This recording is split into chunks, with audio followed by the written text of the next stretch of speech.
शासनाने प्रतिबंधित केलेल्या कपाशी बियाण्यांची विक्रीच्या उद्देशाने वाहतूक करणाऱ्यांना जेरबंद करण्यात आले। यामध्ये 8,33,000चा मुद्देमाल जप्त केला असून दोघांना अटक करून 4 आरोपींवर गुन्हे दाखल करण्यात आले।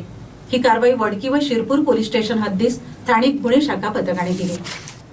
विलास नानाजी देवेकर, अविनाश संतोषराव निकम दोघेही राहणार सावित्री पिंपरी वडकी असे अटक करण्यात आलेल्या आरोपींची नावे आहेत।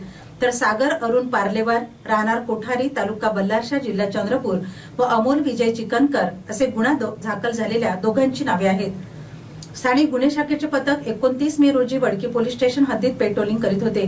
त्यावेळी गोपनीय माहिती मिळाली की विलास नानाजी देवेकर, अविनाश संतोषराव निकम दोघेही राहणार सावित्री पिंपरी वडकी हे दोघे कोठारी येथून भारत सरकारने प्रतिबंधित केलेले अनधिकृत कपाशी बियाणे विक्री करता एका सुझुकी ब्रेझा कारमध्ये वडकी येथे घेऊन येणार आहेत। या माहितीवरून पथकाने वरिष्ठांना अवगत करून कृषी विभागाचे अधिकारी व त्यांच्या पथकाला सोबत घेऊन खैरी बसस्थानक येथे सापळा रचला।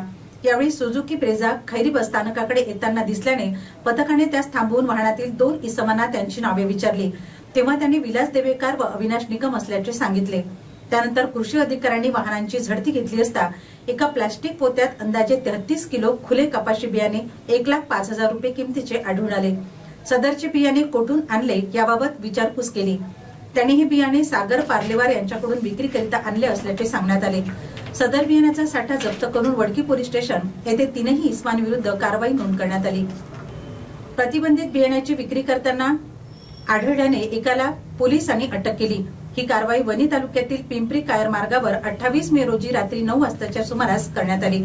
अमोल विजय चिकनकर असे बोगस बियाण्यांची विक्री करताना आढळून आलेल्या आरोपीचे नाव आहे।